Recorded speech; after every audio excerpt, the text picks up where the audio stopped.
예, 오늘 말씀 내용은 시편 147편과 사사기 2장, 그리고 요한일서 2장 말씀을 읽고 묵상하는 내용인데요. 최대한 3분에서 5분 안에 끝내려고 노력해 보도록 하겠습니다. 예, 오늘 시편 말씀 이전에 요한일서 말씀 보게 되면 뭐가 나오냐면 이 세상이나 세상에 있는 것들을 사랑하지 말라. 누구든지 세상을 사랑하면 아버지의 사랑이 그 안에 있지 아니한다라고 나와 있는 부분이 있거든요. 그런데 이걸 우리가 생각을 잘못하니까 어떻게 되냐면 세상에 있는 것들은 다 속되다고만 이야기하는 거예요. 그런 이원론적인 생각이 결과적으로는 세상 것은 다 필요 없고 버려야 되는 것들로 인지하는 경우가 있는 사람이 있는 반면에, 또 세상에 있는 것들이 하나님이 주신 복이라고 해서 가진 것이 복받고 하나님의 사랑을 받는다라고 착각을 하시는 분들이 계세요. 물론 세상에 있는 것들은 하나님께서 다 만드신 거기 때문에 그것이 악하다고 할 수 없고 그것이 속되다고 할 수는 없어요. 근데 문제는 뭐냐면 오늘 요한일서 말씀에 보게 되면 누구든지 세상을 사랑하면이라는 단 조건이 붙어요. 결국은 우리가 세상을 사랑했을 때 그 세상적인 것들이 내 육신의 정욕, 안목의 정욕, 이생의 자랑이 되기 때문에, 그래서 그 안에서 아버지께서 나온 게 아닌 내 안에 있는 잘못된 죄성에 의해서 나오는 것이기 때문에 결과적으로는 세상 것이 속되다라는 표현을 사용할 수밖에 없게 된 건데요. 중요한 건 우리의 마음이에요. 우리가 세상의 것을 사랑하지 않고 하나님이 주신 것에 대한 감사함으로 산다고 한다면 유익한 거죠. 그런데 우리가 그것을 유익하게 사용하지 못하는 것이라고 볼 수 있겠고요. 그리고 또 오늘 시편 말씀에 보게 되면 그것과 연장선상에 있겠죠. 여호와는 말이 힘이 세다 하여 기뻐하지 아니하며 사람의 다리가 억세다고 해서 기뻐하지 않느냐 하신다라는 말씀이 나와요. 그리고 하나님이 바라시는 것은 경외하는 자들, 그리고 하나님의 인자하심을 바라는 자들을 기뻐하신다라는 말씀이 나오는 것을 볼 수 있는데요. 말 그대로 세상적인 것에 포커스, 외형적인 것에 포커스를 맞춰서는 안 된다라는 거예요.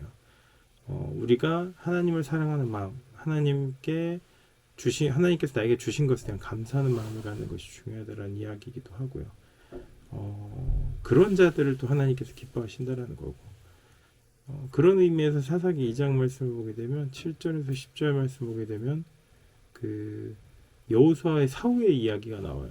여호수아가 있을 때까지는 괜찮았지만 여호수아가 죽고 난 이후에, 그리고 또 여호수아와 함께 있었던, 여호수아와 같은 세대는 아니죠. 다음 세대였지만 여호수아가 정복 전쟁을 할 때 함께 했던 그 사람들이 다 죽고 난 이후에 하나님께서 그들에게 보여줬던 기사의 적을 직접적으로 체험한 세대가 아닌 그 다음 세대로 넘어갔을 때 결과적으로 그들은 하나님을 알지 못했어요. 그래서 결국은 우상을 섬기는 그러한 모습을 볼 수 있는데, 그리고 어려움과 곤란을 겪죠. 그게 이제 사색에서 나오는 내용인데, 우리도 걱정해야 될 부분이에요. 한국교회는 분명히 기사와 이적을 체험하던 세대가 있었어요.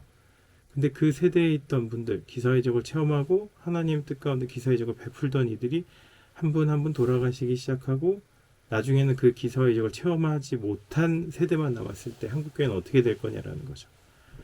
지금의 세대는 이런 기사와 이적을 체험하기 어렵겠죠. 왜 그러냐면 물질적으로도 채워져 있고 부족한 게 없기 때문에.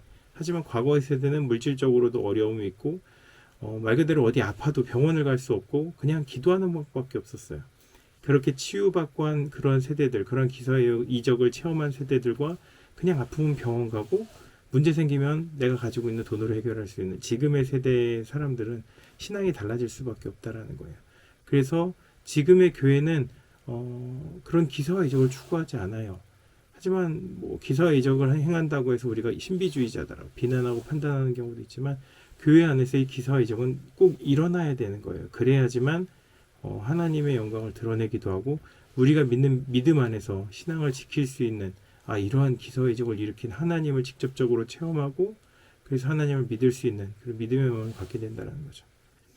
어느 순간 우리들 마음 가운데 예수 그리스도께서 나를 위해 십자가에 죽으신 그 구원의 은혜조차도 흐릿해져 버린 시대가 돼버렸어요. 왜 그러냐면 그냥 문자적으로 학문적으로 배운 예수 그리스도이기 때문에 그렇다라는 거죠. 지금의 세대가 더 많은 이들이 그리고 예수 그리스도를 체험해야지만 한국교회가 변화가 될 수 있고 한국교회가 성장하고 그리고 많은 영혼들을 추수할 수 있게 된다는 거죠. 그런 의미에서 한국교회에 더 많은 기사화 지역이 일어나고 물론 물질적인 것들을 추구하는 그 욕심의 마음이 아니고 하나님께 영광을 올려드리려는 그리고 하나님을 경외하고 하나님의 인자하심을 늘 사모하는 그런 분들이 되시길 그래서 더 많은 은혜와 복을 누리시길 기도하겠습니다.